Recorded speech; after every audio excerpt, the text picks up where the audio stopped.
미국이 배출한 세계적인 인물 중에 제인 애덤스라고 하는 여인이 있습니다.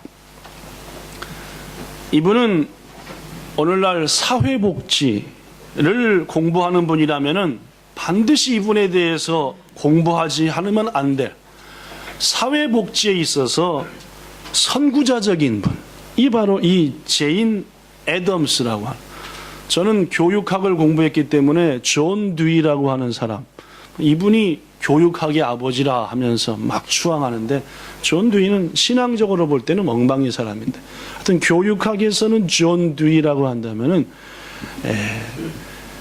사회의 여러 가지 복지를 위해서는 이 제인 애덤스라고 하는 분, 굉장히 유명한 분이고 미국 사람들 중에 특별히 존경하는 사람이 많은 분이 이분입니다. 이분은 시카고가 있는 일리노이주 시더빌이라는 곳에서 태어났는데, 집안은 꽤 괜찮아서 아버지는 사업으로 크게 성공했고 국회의원까지 지낸 분이고, 집안도 매우 부유한 가정에서 태어난, 그런데 그녀는 태어날 때부터 몸집이 매우 작았고 또 온몸에 병투성이었고 결정적으로 척추에 병이 있어서 항상 고개가 이렇게 수그러지고 댕겨야 되는 이런 병을 가지고 태어난 분이 이 제인 애덤스라는 분이었습니다. 그로 인해서 그녀는 6번이나 대수술을 받았지만 끝내 완치되지 못하고 항상 몸에다가 병을 짊어지고 살았던 여인이 이 애덤스입니다. 그래서 그녀는 어린 시절 옆 사람들이 보기에도 심하다 할 정도로 자기를 스스로 미운 오리새끼다, 주인은 다 백조인데 나만 뭐이다? 오리새끼다라고 생각한, 실은 그렇지 않고 귀한 분이었는데 말이에요. 그녀는 1881년 그의 나이 21살 때에 일리노이주에 있는 록포드 대학교를 졸업하고 아버지의 권고 등에 따라서 필라델피아에 있는 의과대학에 입학했습니다. 네 몸도 약하니까 의사가 돼서 너도 살피고 어려운 사람도 살피라는 아버지의 뜻, 아버지가 신앙이 굉장히 훌륭했던 분으로 전해집니다. 그래서 의과대학에 입학했는데 무엇보다도 적성이 안 맞았습니다. 공부하려니까 막 신경질 나고 막 너무너무 재미도 없고 막 그랬어요. 더구나 입학해서 얼마 안 돼서 평생 자신이 의지했던, 어머니는 2살 때 여였고 20년 넘도록 아버지의 영향을 엄청나게 많이 받았는데 그 아버지가 돌아가시고 말았어요. 그래서 충격을 받은 그녀, 결국 고질병이었던 척추병이 더 심해지고 말았고 치료를 위해서 장기 입원해야 됐고 결국은 학업을 포기해버리고 말았습니다.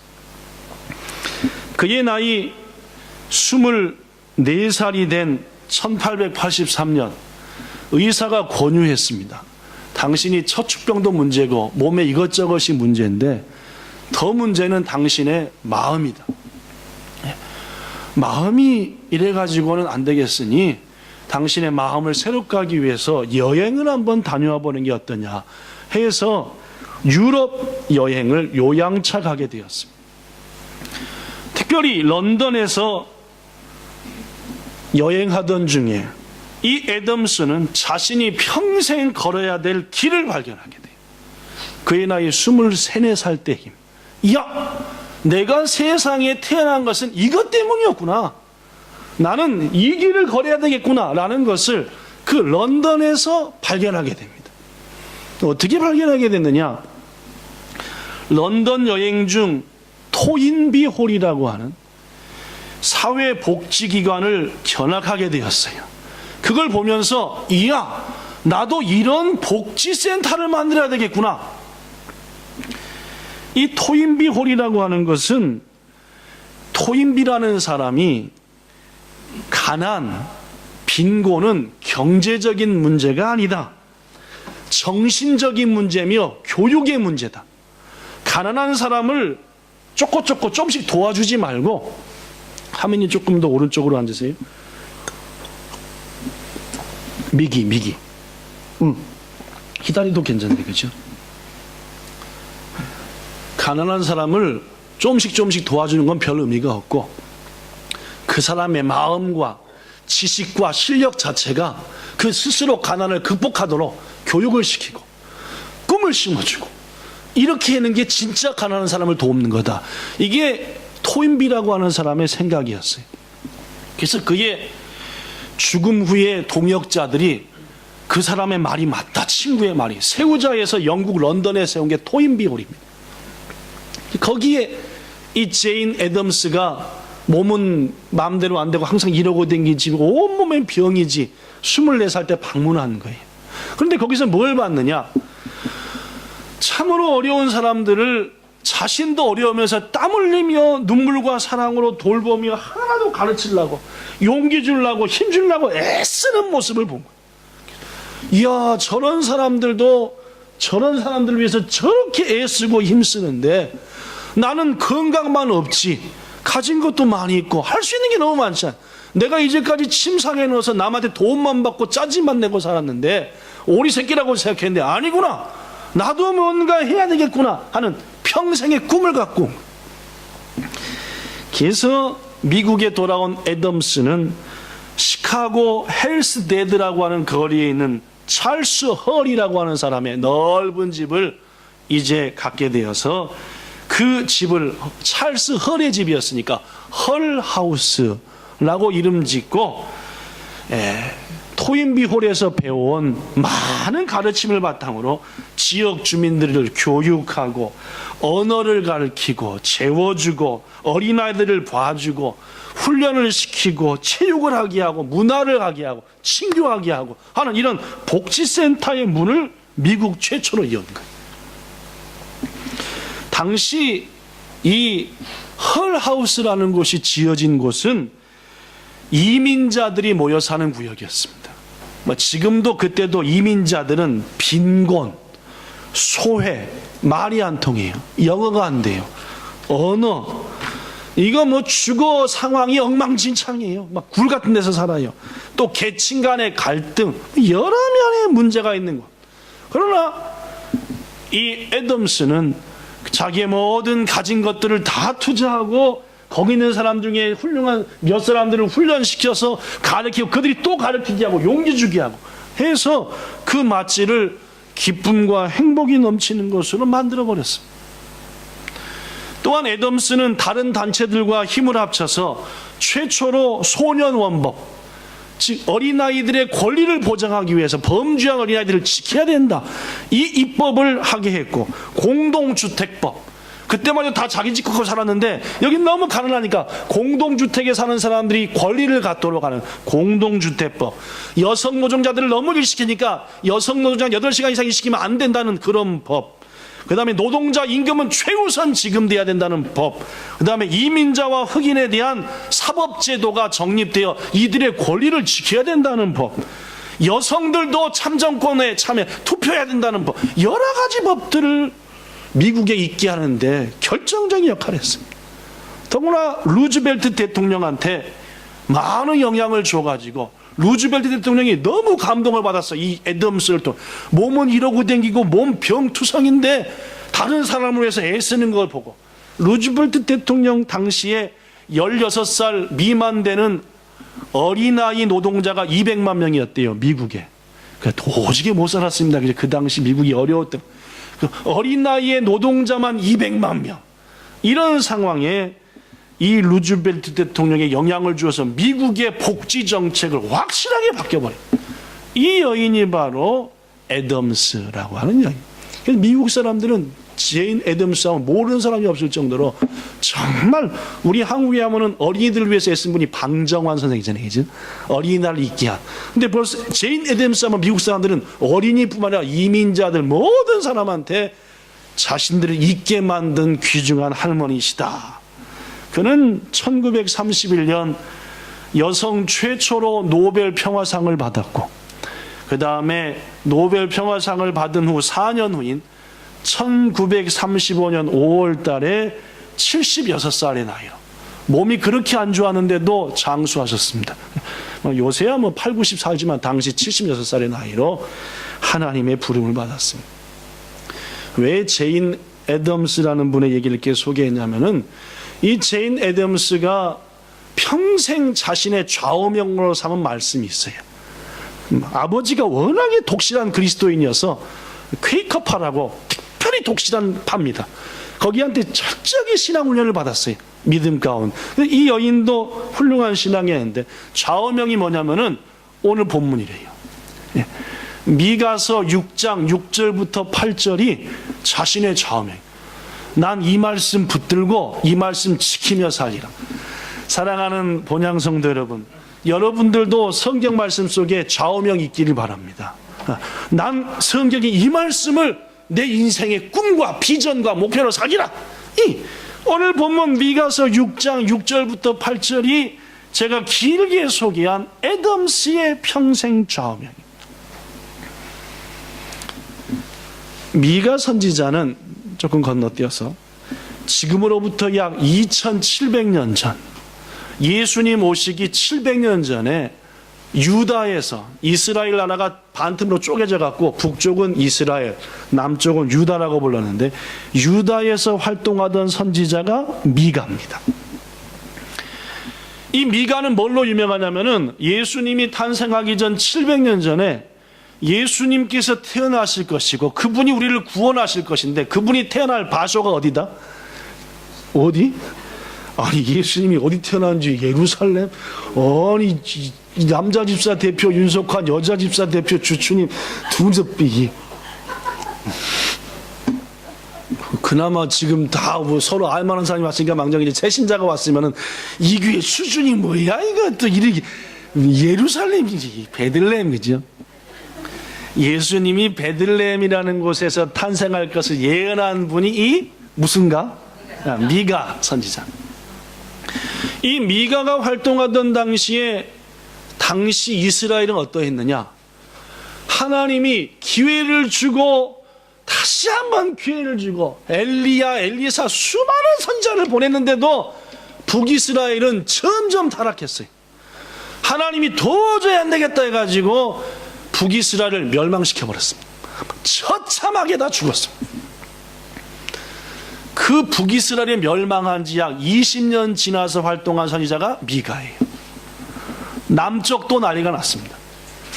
야, 우리의 동족이었던 북이스라엘 커다란 게 싹 망해버려서 나라가 없어져 버렸으니 이제 남은 건 밑에 유다에 찌그러진 조그만 땅밖에 없어요. 얼마나 두려운지 모릅니다. 이거 그러나 회개하지 않고 점점 남쪽 유다도 북이스라엘처럼 타락해 가던 상황. 그래서 남유다 사람들도 머지않아 우리도 저기처럼 뭐 할지 모른다. 이런 사회적으로 불안한 상황. 이 미가가 활동하던 시대였어. 미가는 이러한 상황, 나라 어느 곳을 봐도 희망이 없고 범죄하기 바쁘고 자기가 주인 되어 살고, 이때 미가가 일어나서 선포를 합니다.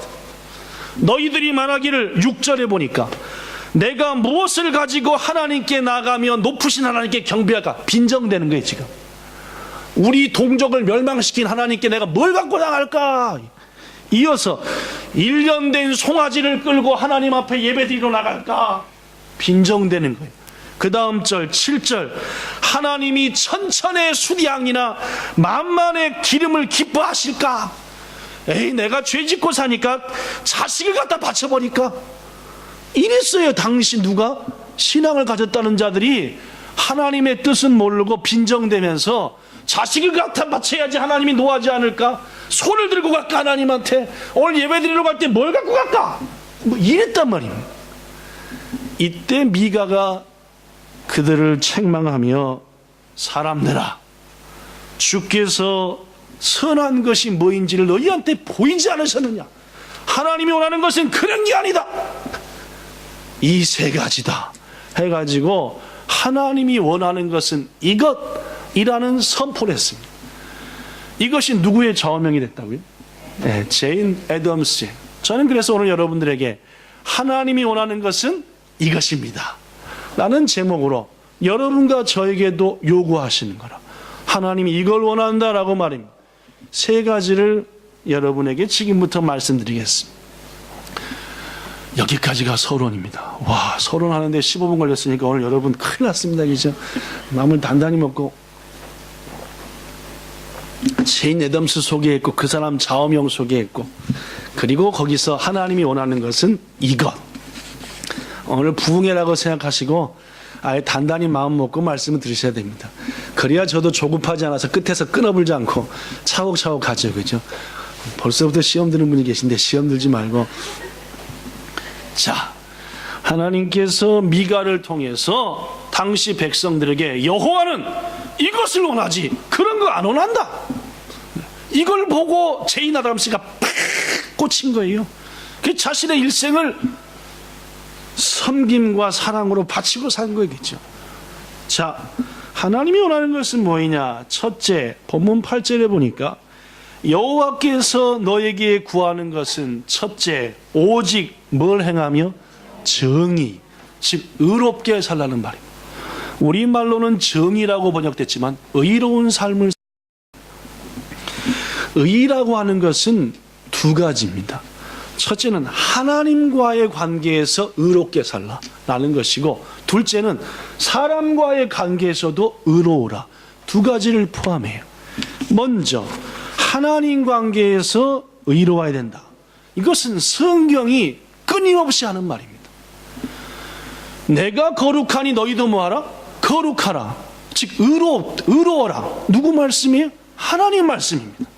예수께서도 똑같은 말씀했어요.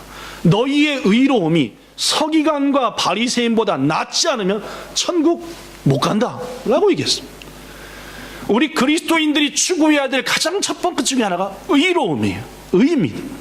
정의롭고 의로워야 돼요. 매 순간 불의를 행하면서 하나님의 은총을 누린다? 말도 안 되는 얘기입니다. 하나님은 불꽃 같은 눈으로 여러분과 저를 살피니까 여러분과 저가 의로운지 불의한지 금방 아는 거예요. 그럼 뭐가 의로운 거냐? 전 우리 교회에서 여러분에게 뭐가 의인지에 대해서 몇 번 얘기했습니다. 구약 성경에서 의라고 하는 것은 하나님이 우리를 재는 기준이에요. 그 기준에 통과하면 뭐하다? 의롭다. 기준에 도달하지 못하면 뭐다? 불의하다라는 것이 구약적인 의의 개념. 물론 신약의 의의 개념은 예수를 믿음으로 의롭게 되는데, 구약의 의의 개념은 기준에 도달하느냐 도달하지 않냐는. 여러분에게 이 얘기할 때마다 꼭 소개한 게 다니엘서 6장의 얘기입니다. 거기에 누가 나오냐면은 벨사살 왕이 나와요. 해볼까요? 벨사살. 시작. 네. 벨사살. 벨을 사살해 죽인 거라. 벨. 에어컨 꺼도 되겠어요, 그죠? 얼마나 썰렁한지. 안 켜졌나 봐. 더운 거 보니까, 그죠? 네. 켜졌나요, 안 켜졌나요, 에어컨? 안 켜졌나요? 뭐 석관님 이거 열고 환풍기 좀 키죠. 오늘 안경 새로 했나요? 아, 김구 선생님 같으네. 뒤에 살짝 돌아서 보여주세요. 이따가. 네. 네. 잘 어울리는데, 그죠? 잘 어울려요. 네. 해보세요. 벨사살. 이 벨을 사살하는 벨사살이 누구냐 하면은 지난주 소개한 느부갓네살의 아들입니다. 예, 벨사살이 누구 아들이라고요? 느부갓네살 딱 기억나죠? 되게 괴팍스럽고 엄청난 왕이었는데 뭐 했다? 교만했어요. 그러니까 하나님 뭐 해버렸어요? 흔들어버려갖고 뭐 해먹고 살았어요? 풀 먹고 거의 미쳐갖고 살았어요. 그죠? 그래서 회복된 다음에 뭐라 그랬죠? 하나님만이 온 우주를 주관하신 분이시다. 이게 누구? 느부갓네살. 그 아들이 누구요? 이야, 아버지가 그런 경험을 했으면은 겸손해야 돼요? 교만해야 돼요? 물론이죠. 그런데 왕이 돼갖고 잔치를 베푸는데 이게 당연히 지 아빠가 왕이니까 지가 왕이 된 거지, 그죠? 네. 왕이 잔치를 베푸는데 막 술이 여기까지 올라가지고 여봐라. 더 이상 이런 장 갖고는 못 먹겠다. 우리 아빠가 예루살렘을 멸망시키고 그 성전에서 뭐 예배 드릴 때서 때는 금그릇, 은그릇 다 갖고 와라. 오늘은 그걸로 퍼마시자. 한 거예요. 갖고 왔어요. 부어라 마셔라 막 성전에서 예배 드리는 성물을 가지고 쾌락을 즐긴 거예요. 하나님께서 아빠한테 경고를 딱 때렸는데도 이놈의 아들이 뻔히 다 알면서도 교만 딱 해갖고 그런 거예요. 그죠? 하나님이 냅두실 리가?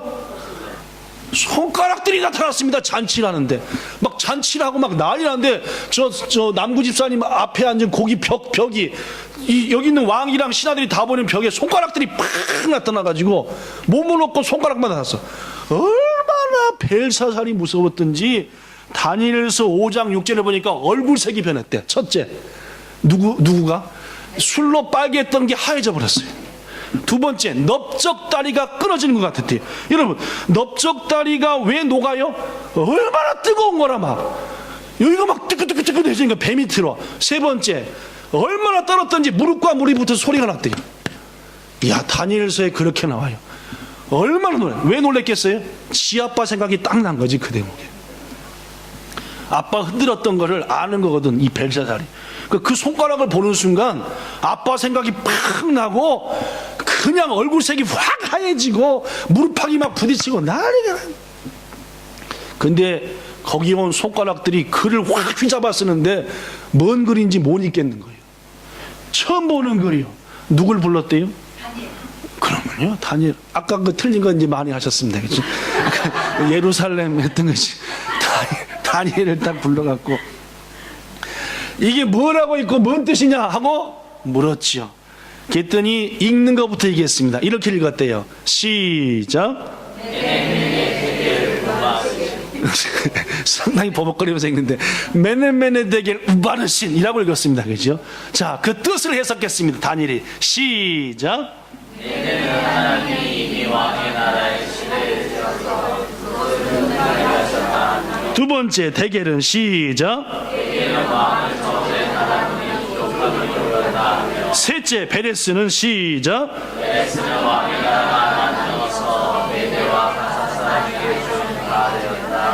물론입니다. 글자가 메네메네 데겔 우바르신이라고 읽는데 특히 중요한 게 첫째, 메네는 왕의 시대가 끝났다는 거예요. 하나님이 오늘로 끝냈습니다. 느부갓네살한테 기회를 줬잖아요. 7년 동안. 근데 벨사살은 이미 아빠한테 한번 흔들은 걸 봤으니까 그걸로 끝낸 거예요. 둘째, 왜 끝낸지 압니까? 아무리 저울에 달아봐도 왕은 저울에 모자라는 거라 불의하다는 말. 구약의 의의 의미가 뭐라 했어요? 저울과 자의 기준에 넘어서야 돼요. 600g 넘어서야지 되는 거라. 근데 500g밖에 안 돼. 저울에 달아보니까 왕이 미달이라 불의하다는 말입니다. 고로 베레스 찢어본다는 말이. 이 나라를 찢어서 다른 왕한테 줘버린다. 그날 밤에 죽었습니다. 누가? 벨을 사살한 그 왕이. 그렇죠? 예. 성도 여러분, 그렇습니다.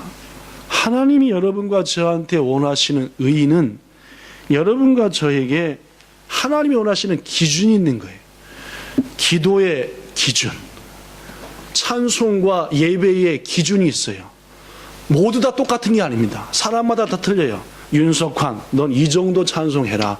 너한테 찬송의 재능을 이만큼 줬으니까 이거 넘어서라. 하는 여기까지밖에 안 해요. 불의하는 거예요. 그죠?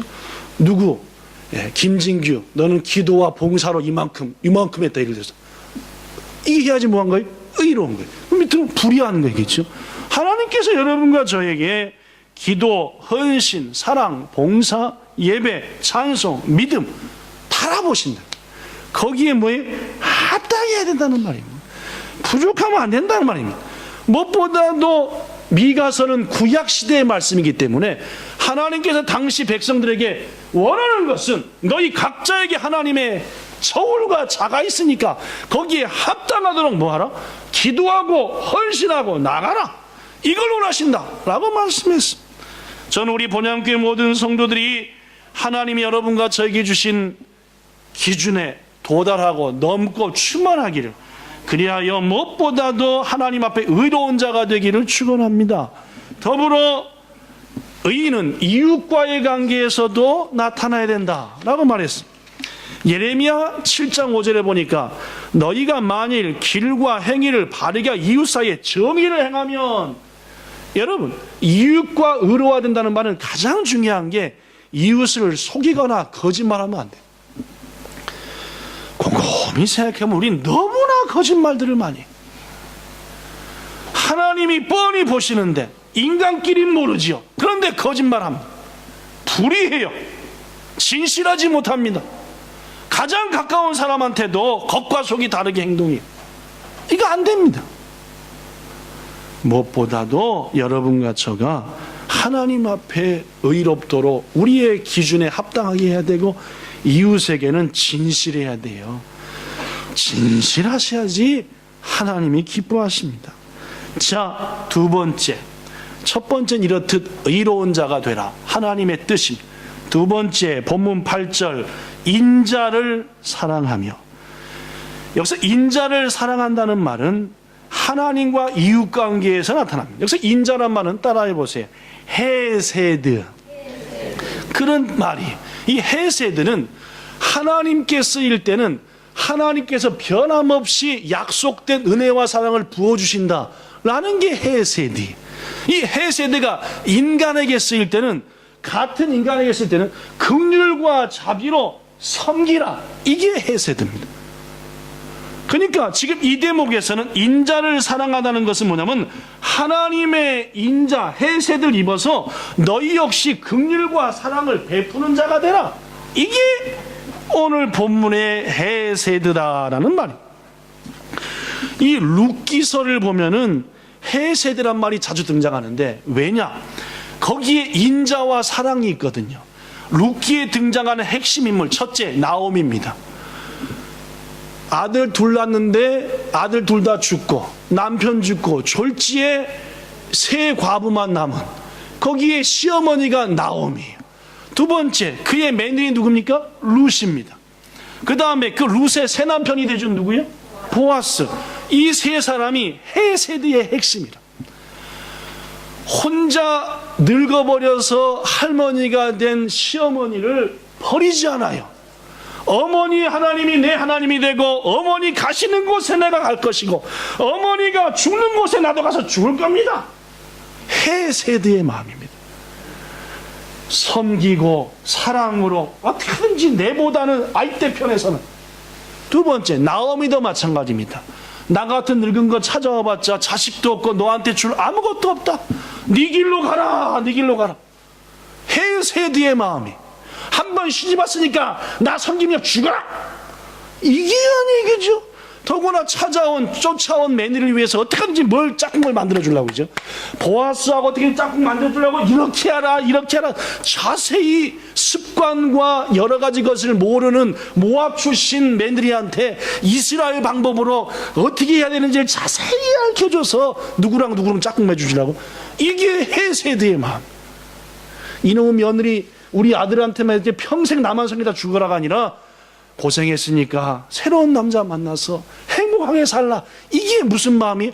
나보다 상대를 쓰는 헤세드의 마음. 보아스도 마찬가지요.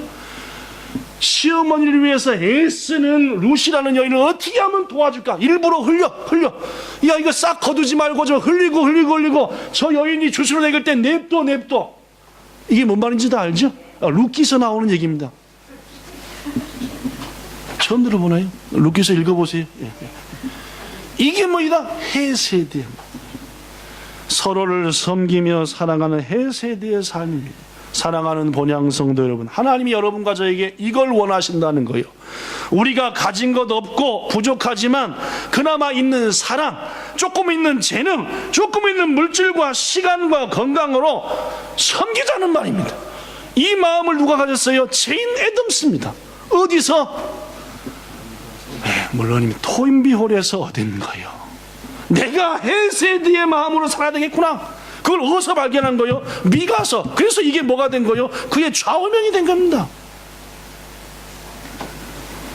미국에 살고 있는 아주 독실한 크리스찬 가정에서 한국의 한 고아를 입양했는데, 그 입양한 애가 커가지고 책을 한 권 썼습니다. 그 책의 이름이 시작. 이 스티브 모리슨이 한국 출신 고아, 미국의 입양단 애. 이 친구의 한국 이름은 이렇대요. 최가입니다. 그죠? 최가. 최석춘이. 석춘이 아빠가 사업에 실패해가지고 맨날 같이 술 먹고 들어옵니다. 술만 먹고 들어오면 누구를 두드러 패요? 아니, 엄마를 두드러 패는 거예요. 엄마를. 네 때문에 내가 망했대는데 맨날 어퍼컷 날리고 막 훅 날리고 하는 거예요. 결국 엄마가 견디다 못해서 어떻게 하겠어요? 집을 나갔습니다. 어린 5살 배기 아들을 두고 혼자 두고 나간 거예요. 이게 또 엄마가 나가니까 아빠는 더 뭐 술이야 부어라 먹어라더니 길에서 죽어버렸는지 어떻게 했는지 아예 아빠도 안 들어옵니다. 석춘이가 혼자 집에 있다가 이제 뭐요? 월세 못 내니까 당연히 뭐 하겠어요? 아빠는 사업에 망했지, 딱지 붙지, 쫓겨난 거예요.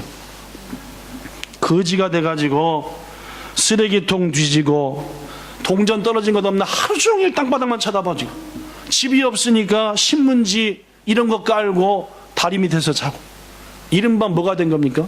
거지가 됐습니다. 보다 못한 어른들이 어디다 보냈어요? 고아원 보냈어요. 그의 나이 5살 때 얘기입니다. 5살 때 엄마 아빠 다 잃어버리고 고아원 간 거예요. 5살이면 기억이 있잖아요. 그죠? 5살이면은 우리 누가 5살이지? 하은이 정도. 그죠? 하은이 정도. 그럼 다 알잖아요. 그죠? 얼마나 안 됐어요. 그죠? 고아원에서 너무너무 괴로운 날들을 보냈습니다. 그러다가 14살 중학교 1학년 된 나이에 기적적으로 뭐가 됐다고요? 입양이 됐어요. 여러분, 입양은 몇 살짜리 해요, 되게? 뭐, 0살이나 1살. 이거 합니다, 그죠? 14살 입양하면 뭐가 아파요? 골치가 아프죠. 14살쯤 되면 어떻게 해요? 다 알거든. 14살에 입양됐다. 뭐요? 기적인 거예요. 기적입니다. 그의 양부모님은 미국 분인데 이미 부모 사이에 자기들이 낳은 일남 이녀가 있었습니다. 그러니까 이 형하고 누나가 있었던 거라 그랬죠. 이게 독실한 크리스찬이었는데 야 우리가 할 일이 뭔가 해서 아마도 이분도 제인 애덤스 영향을 받았는지 모르지만 한국까지 와서 석춘이를 만나게 됐고 어린애도 아닌 14살이나 먹은 석춘이를 입양하기로 한 거예요. 그 어머니가 석춘이가 미국에 처음 왔을 때, 처음 데리고 갔을 때 한국 음식만 젖어 있었던 석춘이기 때문에 미국 음식을 못 먹을까봐 양배추로 김치까지 만들어줬대요. 더구나 석춘이가 어려서부터 하도 고생하고 자라고 관절도 안 좋고 애가 그래서 이걸 추술시켜 주려고 엄청난 비용이 들어가는데 그 비용을 벌기 위해서 매일같이 일 나갔대요. 석춘이한테는 나머지 자식들한테도 비밀로 하고 왜냐면 나머지 자식들이 뭐라 그럴지도 모르잖아요. 그죠? 엄마도 힘든데 왜 데리고 온 애를 위해서 맨날 가서 일 나가냐. 비밀로 하고 이런 사랑을 받았습니다. 무슨 사랑? 헤세드의 사랑. 헤세드의 은혜를 계속적으로 받은 거예요. 어느 날 아버지가 석춘이를 불러놓고 그 이름이 스티브인데 아들 이름이 스티브 난 일생을 살아가면서 3가지 좋은 결정을 내린 적이 있다. 첫째, 하나님을 내 주로 모신 거. 이게 내가 정말 잘한 결정이고 둘째, 너의 어머니와 결혼한 거 최고의 선택이었고 셋째, 너를 우리 아들들로 데려온 거 너무너무 잘한 선택이었다고 나 믿는다. 내가 너 얼마나 사랑하는지 알았으면 좋겠다. 아 석춘이가 평생 겪어보지 못했던 뭘 받아야 지금 사랑을 막 세대의 사랑을 받으니까 너무너무 애가 변화되는 거요. 그래갖고 내가 이 부모님의 사랑을 위해서 뭘 좀 해볼까. 그래 열심히 공부해서 부모님께 기쁨이 돼가지고 막 머리 파고 공부를 한 겁니다. 영어도 안 되는 애가 가갖고 막 영어부터 배워갖고 해갖고 나사가 뭔지 알아요? 나사? 미국에 있는 우주항공국이라고 하는 최고 똑똑한 나사에 빠진 나사가 아니라 이게 미국에 있는 최고 똑똑한 것들이 모이는 그 나사에 들어가게 되었고 더구나 거기에 수석 연구원으로 많은 수석 연구원인데 연구원으로까지 성장한 거예요. 근데 석춘이 마음이 괴로운 게 있었어요. 나이를 먹을수록 남들이 자기를 스티브 모리슨 스티브라고 부르는데 영 이상한 거예요. 자기 한국 이름 있는 거랑 뭐이? 석춘이 자꾸 이름을 미국인으로 사는 게 너무너무 마음이 아픈 거예요. 괜히 미국 가갖고 하얀 것들 사이에서 누런 것이 스티븐하고 막 댕기니까 영 마음이. 어느 날 아버지한테 물었습니다. 아버지, 제가 너무너무 괴롭습니다. 아버지의 사랑 가운데 이렇게 잘 자랐는데 저는 실은 한국 사람이 아닙니까? 아빠한테 너무너무 죄송하지만 제가 이제 한국 국적을 되찾고 한국 이름을 다시 가질 수 있도록 허락해 주세요 라고 했대요. 이 석춘이의 마음이 이해가 되지 않습니까? 이제 우리도 일본에 사니까. 이 이름 말고, 스티븐 말고 누구 이름? 내 본래 이름 찾게 해주세요. 아빠가 울면서 스티븐한테 이렇게 얘기했답니다. 아들아, 나는 네가 한국인이 되는 것도 미국인이 되는 것도 별로 중요하지 않는다고 생각한다. 아빠는 무엇보다도 너한테 중요한 것은 네가 얼마나 아름다운 삶을 사느냐, 얼마나 아름답고 귀한 삶을 살아가느냐, 이게 더 중요하다고. 너 한국인 미국인 그런 거 하지 말고 어느 곳에서든지 아름다운 삶, 귀한 삶, 사랑을 베푸는 삶을 살아보지 않겠니? 라고 아빠가 얘기해 주는 거라. 그날 밤 이 석춘이가 그 말을 듣고 얼마나 마음에 감동이 되는지 예배당 가서 무릎 꿇었습니다. 하나님, 아버지 말이 맞습니다. 내가 한국인, 미국인, 스티븐, 석춘이 이게 중요한 게 아니라 여기까지 성장시켜 주셨는데 제가 지금부터 어떻게 살아야만이 되겠습니까? 기도했어요. 내가 어떻게 사는 것이 아름다운 삶입니까? 어떻게 사는 것이 아름답고 귀한 삶? 막 기도하는데 갑자기 가슴 가운데 하나님의 음성이 들려지는 것 같은데, 네가 고아가 된 건 우연이 아니다. 네가 먼저 느껴본 것이다. 네 자신이 버림받은 아이가 돼보지 않고 어떻게 버림받은 아이들의 마음을 이해하겠냐? 너 버림받은 아이들의 마음을 네가 알고 있지 않느냐? 그러니까 막 물음이 터진 거예요. 예, 제가 압니다. 버림받은 아이의 마음이 얼마나 한지. 아직도 세상에는 버림받은 애들이 너무나 많고, 네가 버림받은 한국 땅에도 버림받은 애들이 너무나 많은데 너 그들을 위해서 뭔가 해보지 않겠냐는 마음이 막 기도하는데 가슴에 막 폭파치고들어요. 뭐라고 대답할게요? 이렇게 했대요. 이렇게. 자, 시작. 그렇게 해가지고 나사를 퇴직하고 한 단체를 세웠는데 그게 한국 입양 홍보회라고 하는. 석춘은 이 단체를 설립하여 고아들의 입양에 앞장섰습니다. 지금 현재 한국 입양 홍보회는 미주 지역의 5개 지부, 한국의 28개 지부를 해가지고 입양 활동을 통해서 자신 같은 수많은 사람에게 해세대의 사랑을 느끼게 하도록 그 일을 하고 있고, 그래서 제가 조사해 봤어요. 한국 입양 홍보회를 들어가 봤더니 홈페이지로 대단합니다. 그분의 사진도 나와요. 이 석춘 씨의 사진도 딱 나와는데 얼마나 이런저런 중요한 일을 많이 하는지, 버림받고 쓸쓸한 아이들에게 해세대의 사랑을 체험하게 하자 해가지고 힘쓰는.